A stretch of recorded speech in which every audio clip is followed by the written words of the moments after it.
Well, hello and welcome to episode 7 of If That Makes Sense, the Family Life original podcast for young folks, 20-somethings. Today, we're in an interesting circumstance. Say hello, everybody. Hello. Hey. Hi.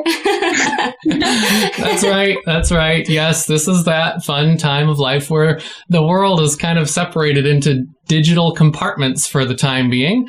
We're all on quarantine, or the more PC way of saying it is sheltering in place. That's not scary like quarantine. Hi, I'm Tim. I work in the radio production department at Family Life. Hi, I'm Trinity, and I work in the events department. I'm Mary, and I work with Tim in the radio production department. And I'm Lindsay, and I'm in public relations. Yay, Lindsay and Trinity, our new friends here today. Welcome. Glad to have you all here. You can hear that Trinity and I are in the same space.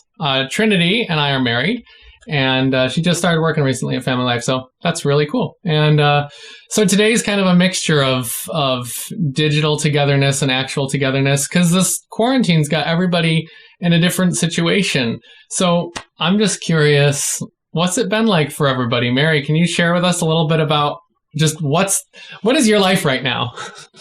Well, my life it's something. I live in an apartment by myself, and I have no pets. So, yeah. But, I mean, other than being by myself, it's pretty great. Talking to my family almost every day, and talking to you guys, too, is really great. And, doing lots of things. Watching The Voice and reading books and everything, you know. Oh yeah. Doing that stuff you got to do to stay sane. Lindsay, what are things like in your quarters? Well, I have a little bit more going on, which is nice most days. I actually have a 7-month-old baby, so he keeps me quite busy. I got to say, it is a little bit strange feeling more cooped up than normal. I got to take a walk the other day, and that felt so freeing. I was like, yes, I am finally outside. Yeah, it makes you take things, realize what you've taken for granted. But how about you, Trinity? What's this like? It's been pretty interesting. I will say I love that I get to be with my puppy dog all the time now. And I think he likes it too. He's getting lots of attention right now. That's not like an endearing nickname for me, by the way. We have an actual dog.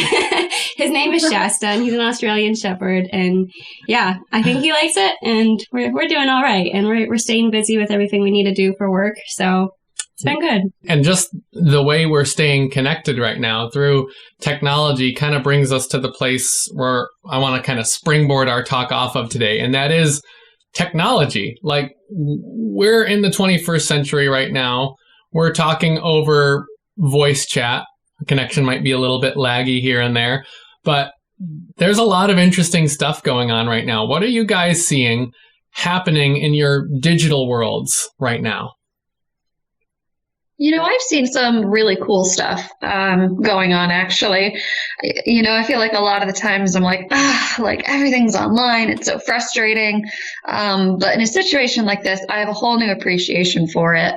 You know, information is so readily available. You know, I get to see live updates on what's going on every day. You know, I don't have to wait for a newspaper in the morning. It's really nice to be able to live stream our church services. To me, that is incredible. You know, churches that are typically more old fashioned and old school and technologically challenged, I like to say, you can see them making big strides forward to be like, nope, we need to keep our congregation together. And the other thing that I've seen a lot of that I really appreciate is the community effort that I see on Facebook. I see a lot of groups being formed that are things like, hey, support your local businesses, like these people need your help, or individuals just saying, like, if you are an elderly person, please contact me. Like, I will help you. I'll deliver groceries. Like, if anybody needs diapers, contact me. I have this surplus. I mean, I just love seeing that kind of activity. It's very refreshing to me because I feel like normally that kind of community involvement isn't as I don't know, it's not as prevalent. So to me, that's the positive that I've seen come out of this. So yeah, to me, that's really exciting. It is, because it's a time where it makes you realize that you're not, it makes you realize it's not just about what's going on in your world. It's not just about the things you care about, even the political party you're a part of and things. Those kind of divisions, as I've heard you mention that in the past when we've talked about this, that divisions that have up to this point been front and center issues are in terms of politics and the election we've got coming up and all that stuff. People are kind of maybe looking more to togetherness than separateness, which is cool and kind of paradoxical because we're literally separate right now. We're all literally not together, but we've got to kind of come together. That's super cool. Mm-hmm. And I think that's something that's really neat about this time, because a lot of times you just hear so many negative things about technology and how, like, our kids are just consumed by technology and how it's this terrible thing. But I'm really appreciating seeing all the positives that are coming out of this time, and remembering that it's springtime when students are starting to see the end of the tunnel with school, and the weather's getting better, so people are starting to do more things outside typically, and it's really nice to have this thing that we can use to communicate, where we're usually in a time where we're getting together more often, and so yeah, I'm really appreciating the technology. Yeah. Mm-hmm. You know, and the other thing that I hadn't thought of about this is think about what technology is doing for employment right now. I mean, so many of us are working from home. If the internet wasn't an option for us, I bet you unemployment would be so much higher. So, you know, I hadn't thought of that before, but it's like, you know, 100 years ago or something, if we all needed to quarantine ourselves, but we didn't have internet, like we'd all just be out of a job. It's not as simple as, you know, just go and work from home. Like, we're just so blessed to be able to have that as an option. So my family all lives in Ohio right now, and I know they're not really together either. I have a bunch of siblings, and they're kind of scattered around Ohio, so they're not spending a lot of time with each other right now, obviously. But for me, it's just been really cool because I just always crave phone conversations and FaceTiming with my family when I can, just because I only see them a few times a year. And so kind of as a result of everything that's been happening the last few weeks, we've had so much more communication. My family did like a big group chat the other night, and it was just hilarious, and it was wonderful. And I think there's probably like 10 of us on there, so it was a little chaotic. All on one little iPhone screen, just like all these little faces. But yeah, I just really love that extra closeness I've had with my family at this time, despite the 8-hour difference between us. It's been wonderful. And you and I were even talking about the way it kind of connected us with our current church, as we've all kind of mentioned already, but even our past church too, Trinity. Like this past Sunday we actually reconnected with Grace Community Church in Ohio, which is the church my dad pastors at.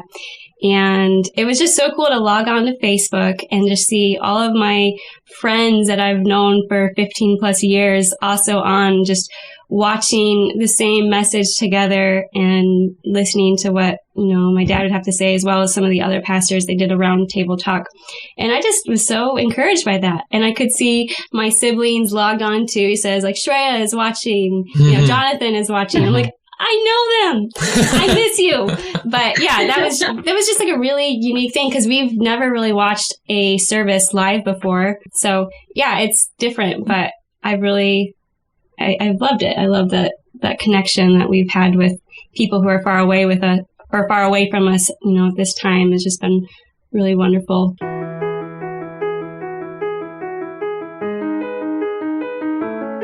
From everything from like church like that, and to employment, like you were just saying, Lindsay, and just personal relationships, it's been really, I feel kind of guilty saying this, but it's been really cool to see what's happened. And to your point that you made a bit ago, Mary, yeah, technology gets a bad rep sometimes, but in a time like this, it really underscores it's not the technology that's the problem.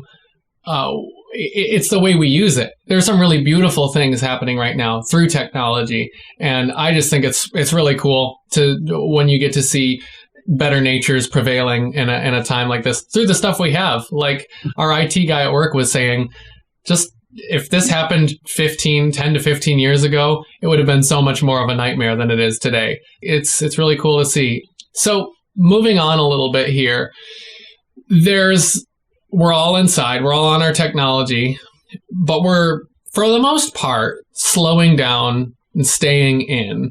And I think all of our lives, we talk about the busyness, the fast pace. All of us in different ways are slowing down and changing our routines right now. What are some things you're learning, some things you want to learn, some things you want to see us as a community of Americans and people on this planet together learn? What are some things you want to see learned and you think can be learned in this time when we're all kind of slowing down some more? Something that I think that is really special that I hope will come from this is I think that everyone, kind of being locked up in their homes a little bit and being kind of quarantined from everybody that we know. I think that when we do get to come out of this and go back to our daily lives, I think we're going to be so much more appreciative for everything that we have. Being in America, I mean, we are so blessed on so many different levels, being, really a first world country. We have anything that we want, within a couple miles. We can hop in our car, go buy whatever gadget, gizmo things that we don't need, but are just for fun. We have paychecks that, come in every week. I mean, these are all just things that we completely take advantage of. And, I think that Americans, we can be very wasteful and we can be very focused on the wrong things a lot of times. We're very materialistic and all of that. And, even down to like those of us who are unemployed, like losing that security and that paycheck. I know there's a lot of people right now in the service industry that have lost their jobs. They genuinely aren't sure how they're going to pay their bills next week. And it kind of brings everybody back to their roots. It kind of brings everybody back down to this level of like, kind of just the essentials. What do I really need? What do I really value? What is really important to me right now? And, we really are going through a crisis. And I hope that this is something that, when we do walk out of it, it's like, I hope that we all just have this whole new appreciation for everything that's in our lives. Well, I'm going to add a few thoughts there. And I shared this with you guys a couple of days ago when we were talking about what does slowing down look like right now. And I kind of explained, like, I feel like I've been through two different phases. And last week is where we really started to see things progress in our country. And that was when we were all sent home and told to work from home. And so really that first week, I was just like so crippled by fear. And I was absolutely glued to my phone and basically reading every single headline. I would hop on like every 5 minutes and see, okay, what's happening? What's going on? And then I would log into Facebook and Instagram because I wanted to know what was going on with my friends. And I'm not really much of a social media person, and I've tried to kind of step away from that over the last several months. But, I was so scared of missing out on what was going on in their lives. And so I was just glued to my phone. And by the end of the week, I got that notification about how much time I'd spent on my phone looking at, this and that. And I was so ashamed. I'm like, oh my gosh, I can't believe that I've had so much time this week and I've used that time basically being on my phone. And all that really did for me was instill fear and anxiety. And I was just feeling super convicted about that. And I'm like, I was talking to Tim about it, but just also to myself. I'm just like, I don't want to look back on this time where we had all this extra time because we were forced to be at home all the time and look back at it and feel full of regret for not using that time well. And last week, I did not use that time well. And so this week I've tried to take a different approach where, instead of looking at the headlines every few minutes, I'm just trying to invest in more creative endeavors and my hobbies. And so I've been painting more and I've been playing piano more. And of course, part of that is also just communicating with my family more on FaceTime. But that's just been a really wonderful blessing for me that's kind of helped me slow down and know that I'm using my time well. And it's just been a much different week for me. And that anxiety, it's still there for sure, but it's not as loud as it was last week. And it just makes a big difference when you can just kind of put your phone away, So that's been something that's been important to me this week. And I don't know how long we're going to be in this situation, but I hope to kind of carry that with me the next few weeks. And there's things we're learning right now. Like what you said, Lindsay, we're appreciating what we have. Like you said, Trinity, we want to be careful of what goes into our mind and then how we use the time that we have with our thoughts and with our actions.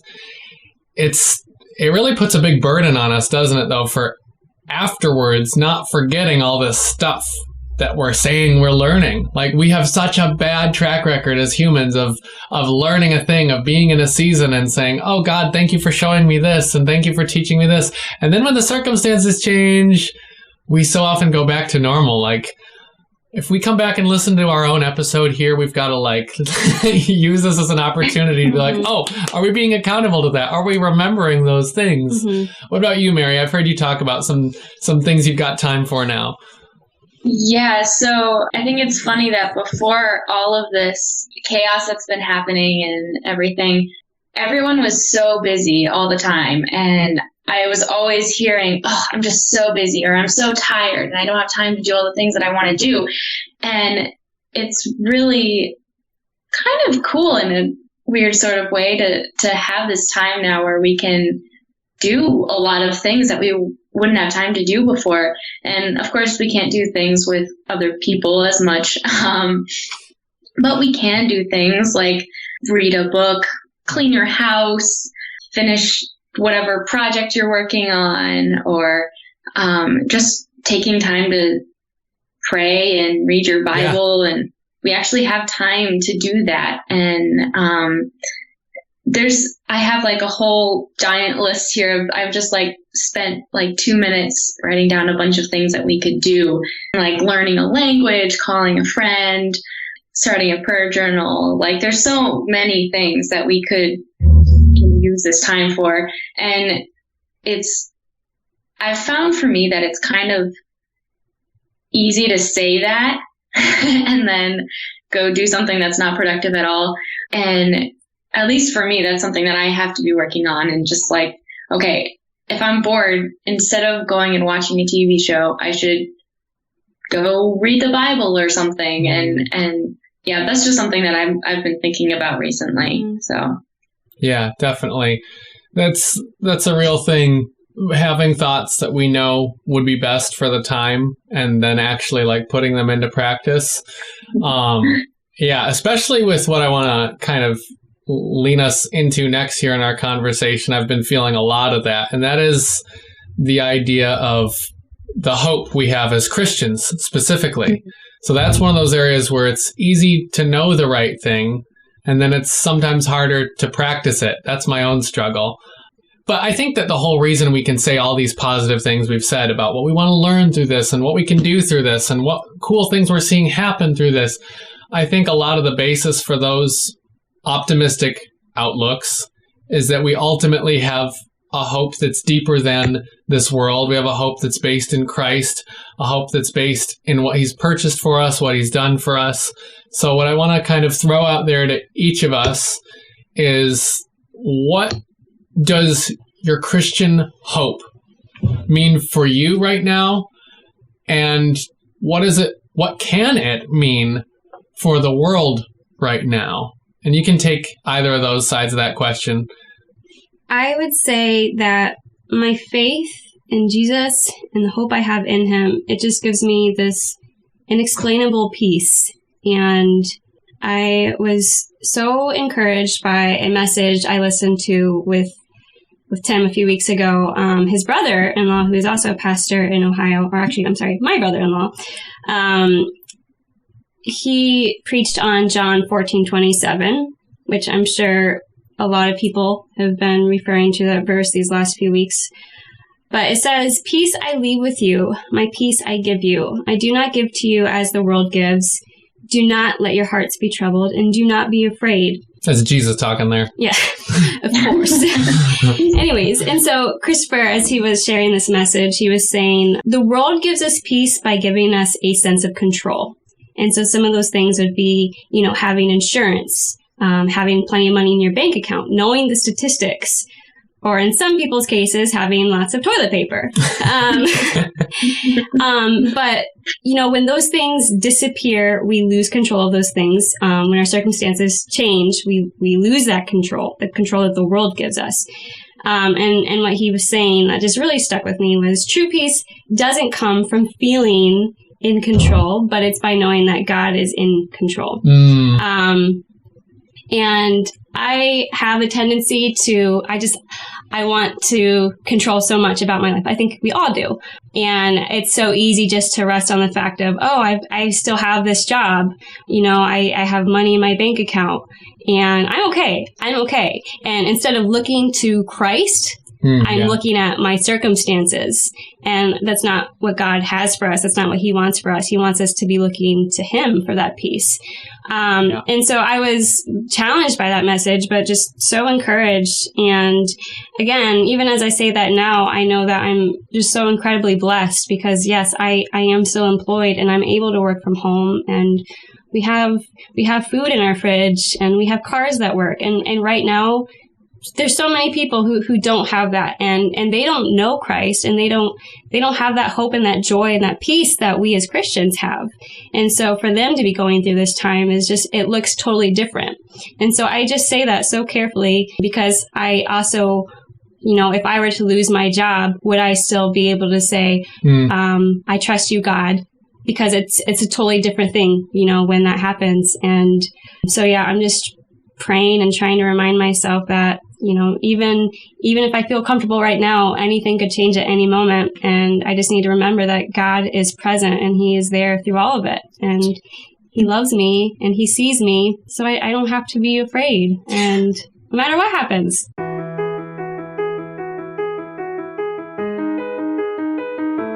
I never get tired of hearing that because I always need that reminder. That's so good. I'm always tempted to go the other way, the hope and the peace and the things that don't really bring that hope and peace. That's good. And on the flip side of that, it's, especially for those who aren't Christians or maybe just aren't very strong in their faith, in scary times like we are right now, I feel like fear really pushes people to God in a lot of circumstances. It makes sense, because people are looking for that peace and that comfort, and they're going to be more open to things when they're scared, I think. So, again, we're in this kind of terrible situation, but my hope is that this will be kind of God's mysterious way of working and hopefully, bringing people closer to him. Yeah. That's what I hope anyway. So. This is totally random. Wasn't planning on sharing this, but a friend I was on the phone with last night said about the current situation, which we haven't even named it yet. We're talking about coronavirus in case you missed that. You never know. Maybe in the future, whatever. So I was talking with a friend and he said Jesus made he made a blind man see with mud. So he spat in the dirt and he made mud out of it and he put it on the blind man's eyes and he brought him clarity. So Jesus brought clarity to a blind man with mud. And then he said he really believes that Jesus will bring clarity to our world through this virus. Like he can use a dirty, earthy thing to bring clarity. And I thought, whoa, that is super deep because it's perspective. It's real. That's what it does. That's what these kind of situations do for you, is they make you Christian and unbeliever alike. They make you take account of what really matters in life. So I just had to share that. I heard that last night, and I thought, oh, that's good. That's good stuff.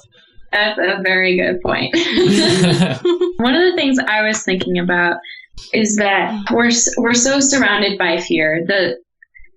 Everyone's afraid of this virus, and it's really easy to let that overcome us as Christians. But as Christians, we're called to be light in the darkness, and especially with the way that the world is right now, so full of fear, we can shine even brighter because we have this peace. I mean, Jesus is called the Prince of Peace, and he's also called our brother. Mm-hmm. And like, that's so cool. The Prince of Peace is my brother. Mm. And just thinking about that gives me hope and makes me happy.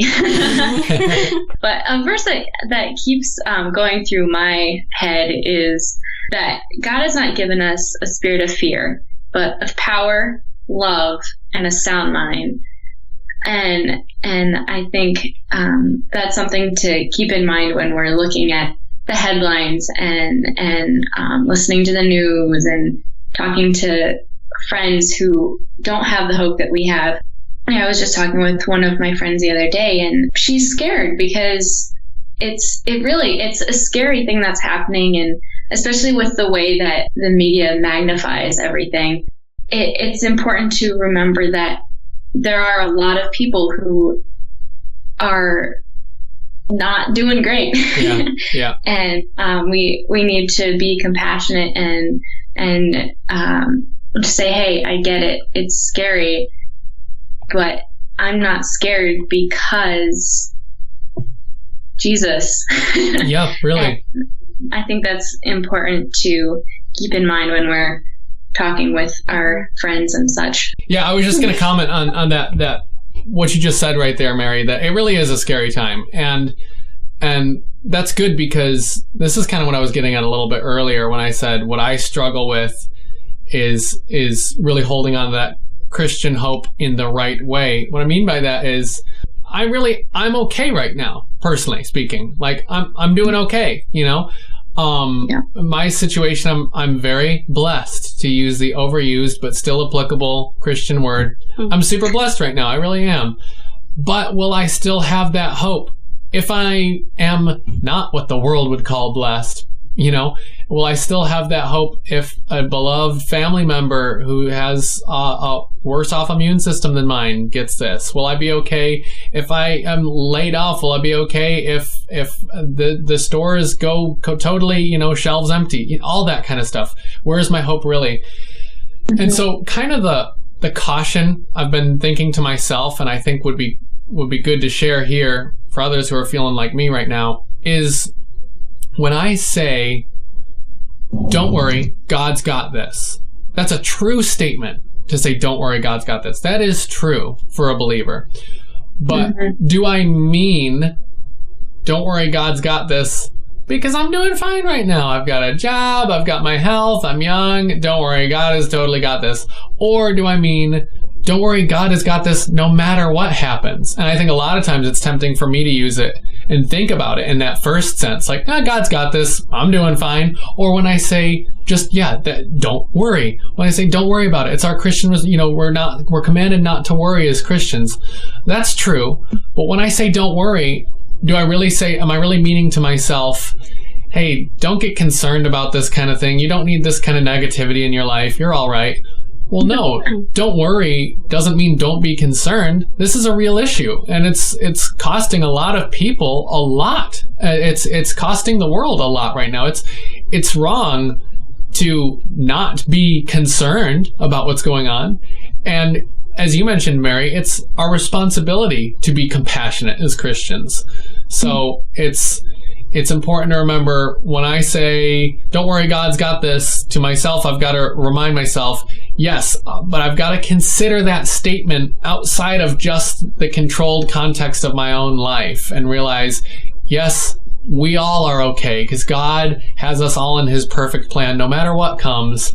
And it's my responsibility as a Christian right now to not just be thinking about me and how I'm doing. So that's something I've been I need to keep challenging myself with, like continually challenging myself with? Something my dad has said many times to me and my siblings over the years.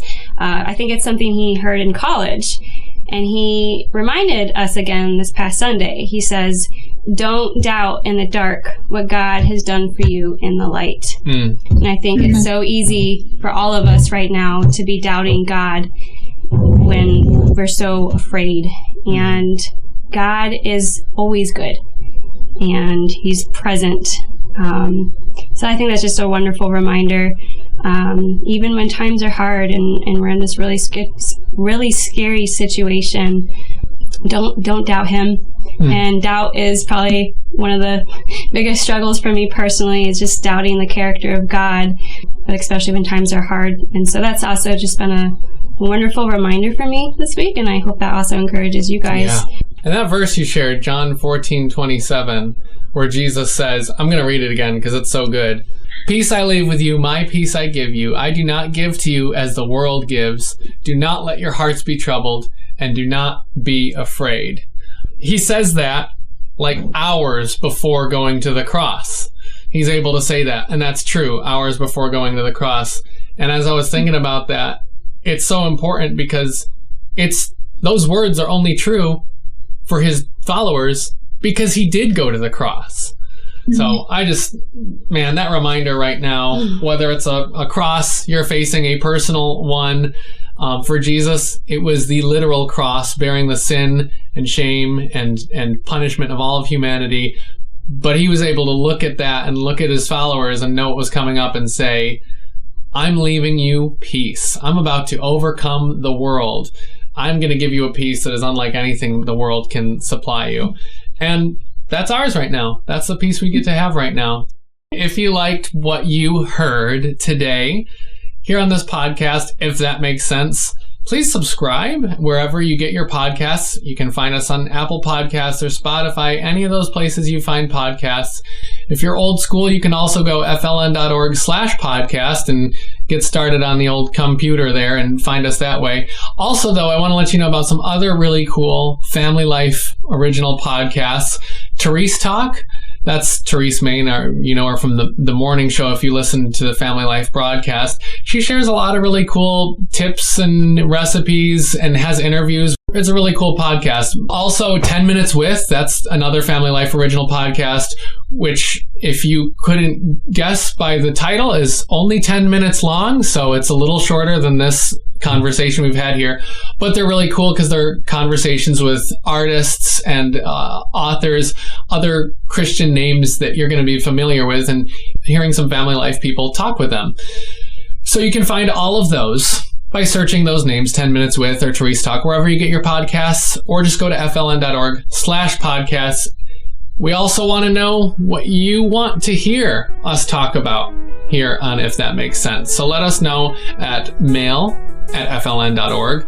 And I also want to say this podcast is possible because we're part of the nonprofit ministry Family Life Ministries.